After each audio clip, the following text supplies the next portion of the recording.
Nah, Bapak Ibu saudara-saudara jemaat GKI Giamat Tubuh, pada minggu Advent yang pertama ini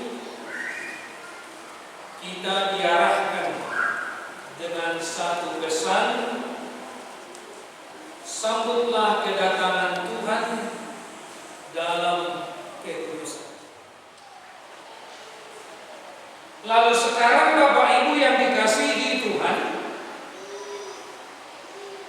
setelah kita melewati akhir tahun gerejaan itu,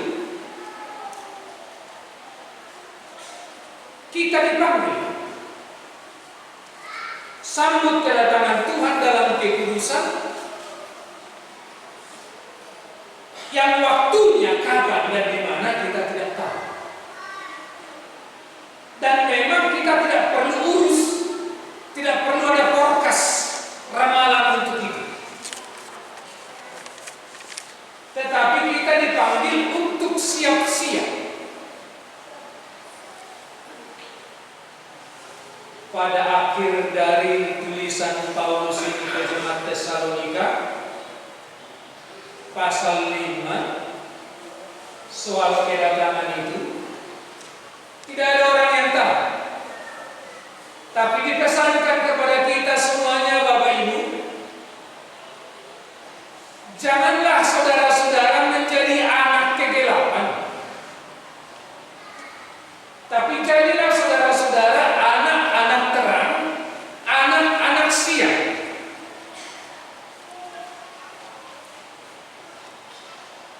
Kalau anak-anak kegelapan, disitulah orang sering tidak sadar, kata Paulus. Kalau anak-anak kegelapan, disitulah orang sering terpesona. Anak-anak kegelapan, disitulah orang sering mabuk-mabuk. Tetapi kamu adalah anak-anak terang, anak-anak siang, di mana kita boleh bertemu muka dengan muka saling melihat. Nah, Bapak Ibu saudara-saudara yang dikasihi Tuhan, itulah merupakan pesan dari firman ini. Tetapi ada baiknya kita dahului dengan beberapa hal yang perlu kita ketahui dalam surat ini. Yang pertama, Rasul Paulus, dia seorang penginjil yang hebat. Dia mendirikan 13 jemaat. Salah satunya adalah jemaat Tesalonika. Jemaat Tesalonika ini didirikan kira-kira tahun 55-56 sesudah Kristus. Dia bangun. Ketika itu Romawi belum membuka jalan lebar untuk Injil. Tetapi Paulus melalui kesulitan demi kesulitan, lalu berdirilah jemaat Tesalonika.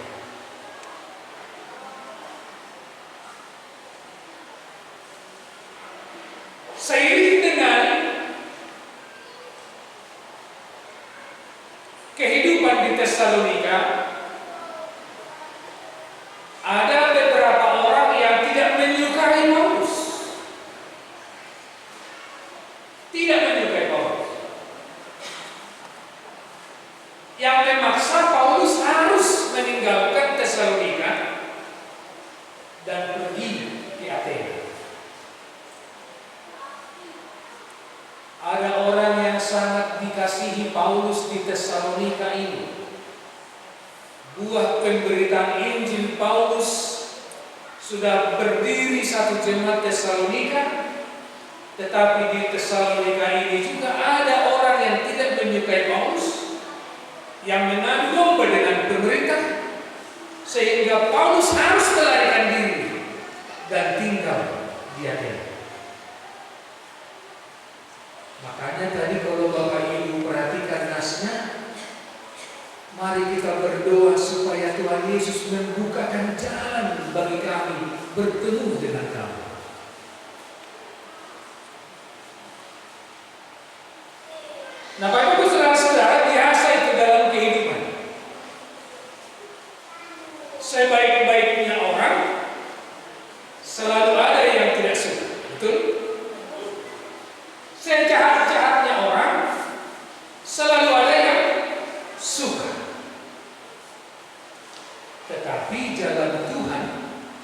tidak pernah buntu.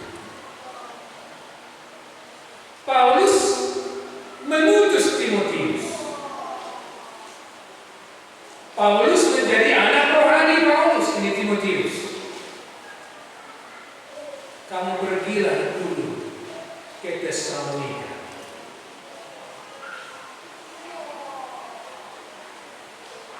Kalau dalam tulisan lain memang Paulus mengatakan begini, jemaat ini jauh di mata, tetapi dekat di hati.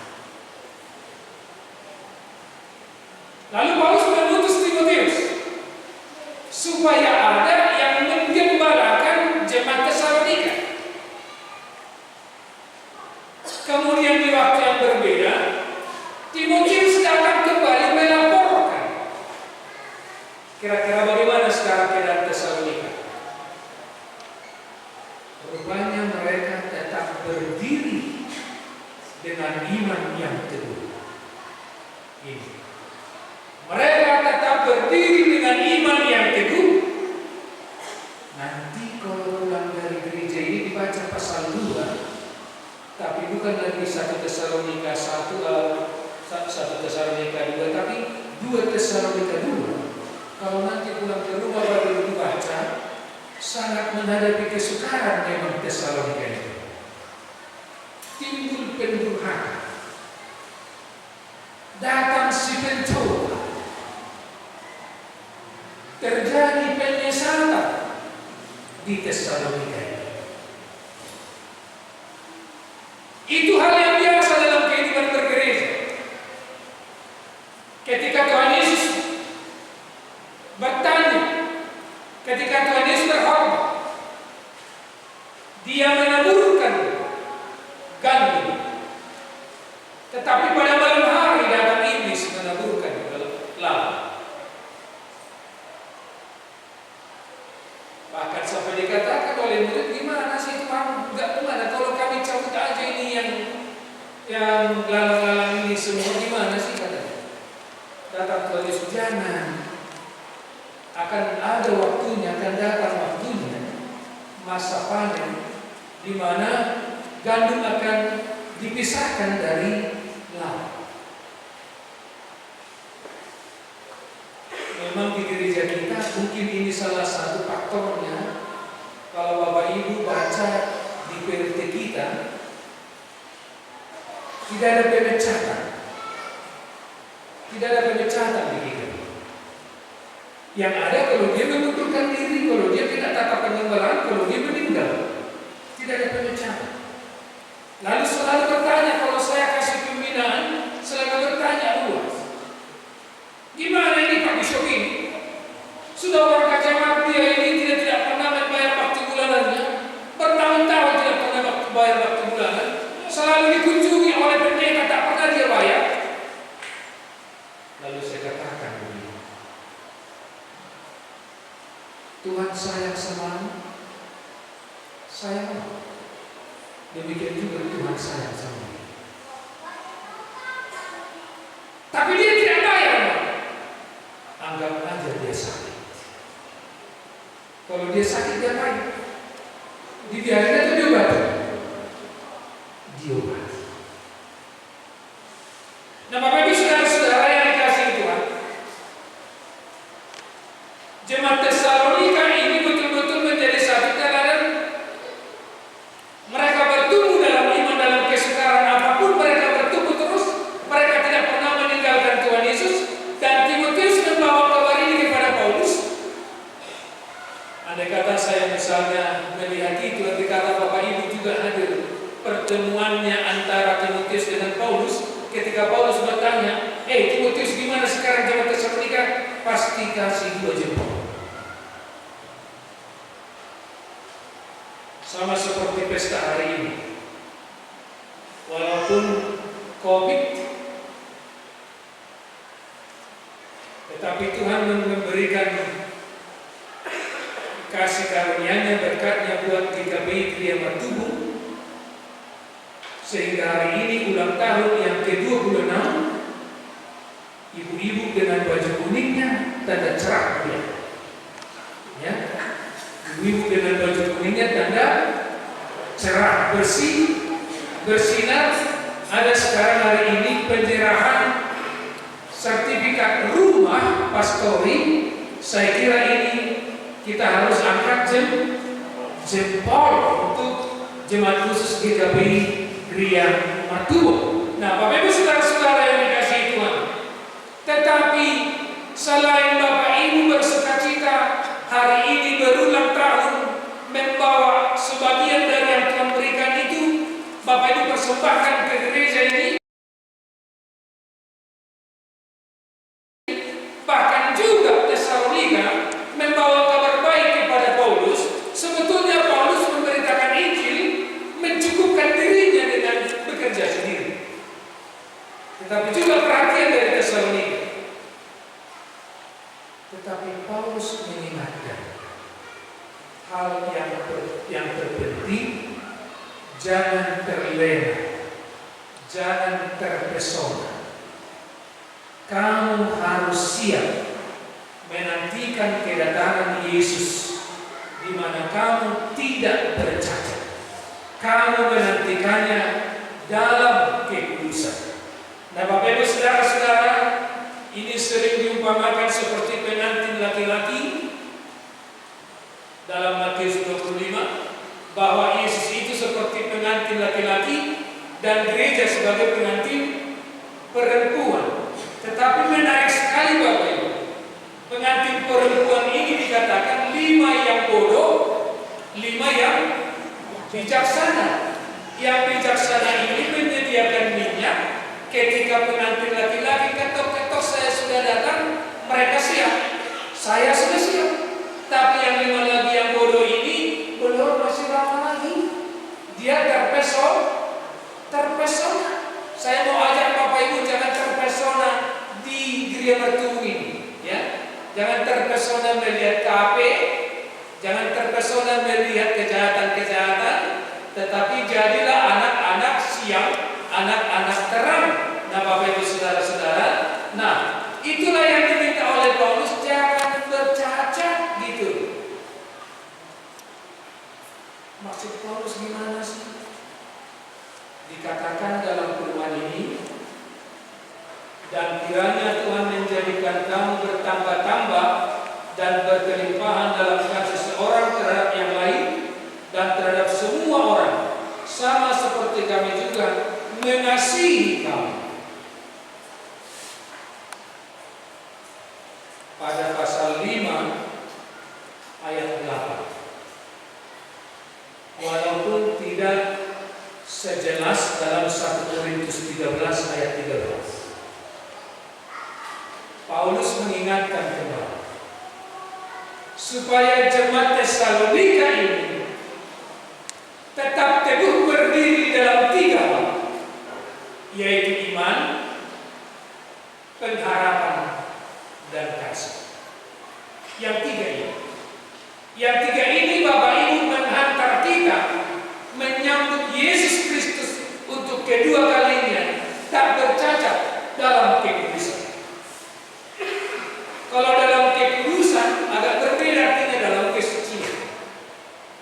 Kalau kata kados itu istimewa, spesial.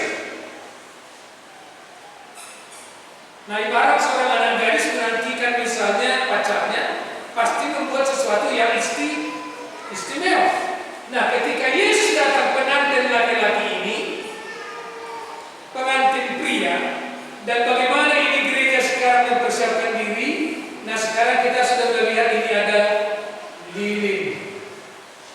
Selalu dibahasakan, jangan pernah menutupi kegelapan, tetapi nyalakanlah lilin kecil, supaya terang itu mengusir kegelapan itu. Bapak Ibu saudara-saudara, pertanyaan saya sekarang,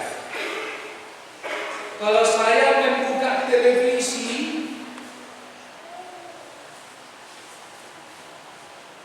memang agak menurun sekarang COVID ini, tetapi yang saya lihat persoalan lain sekarang adalah banjir. Di mana-mana banjir. terutama di Kalimantan Barat banjir, di Deli Serdang banjir lebih tinggi. Tetapi di daerah lain ada iklim yang panas. Satu hal lagi, walaupun sekarang musim hujan, menurut Bapak Ibu suhu kita dingin. Bapak Ibu, masih dengar apa enggak? Masih? Masih dengar, Pak, dengar. Nama dodok kamu? Coba berbeda. Nah, begini. Ini kira-kira 3 minggu terakhir ini kan hujan. Tetapi saya bertanya buat GKP Jemaat Martubung. Menurut Bapak Ibu di Jemaat Martubung, di lingkungan daripada Jemaat Martubung ini, makin dingin atau panas? Panas. Panas. Panas. Panasnya seperti apa? Gerah. Tapi bukan itu maksud saya.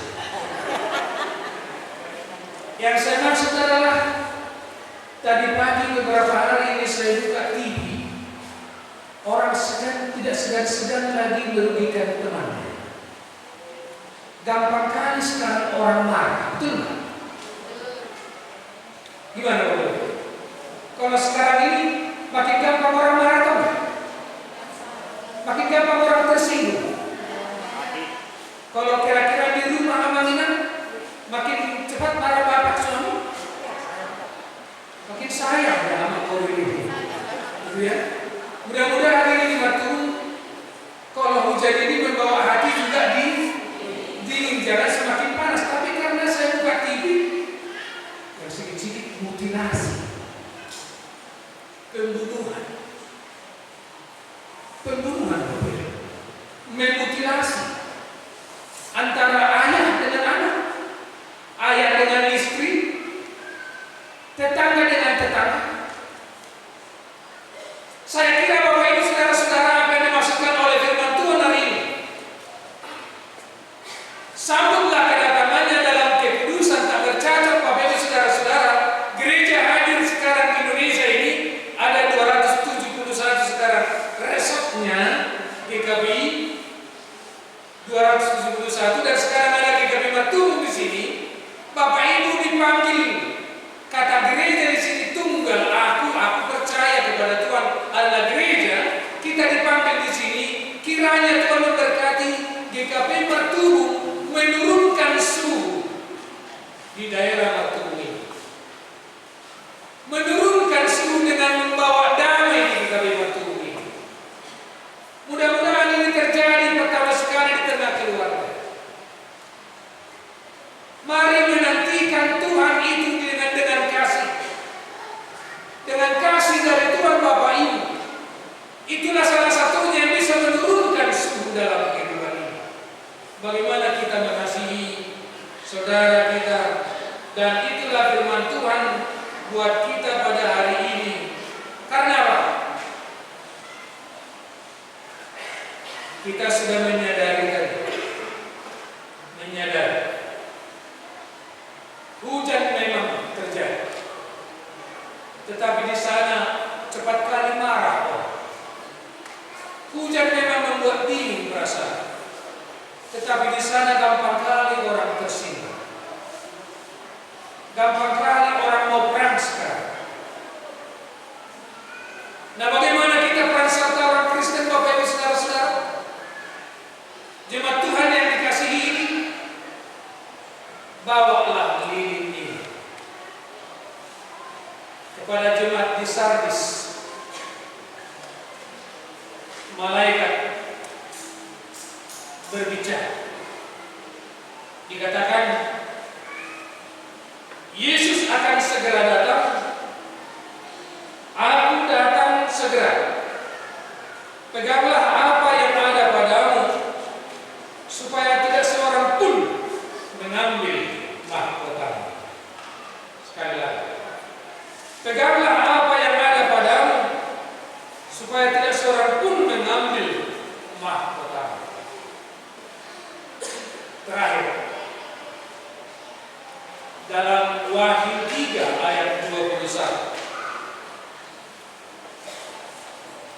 Saya mengantarkan ini untuk suatu kesadaran buat kita Bapak Ibu.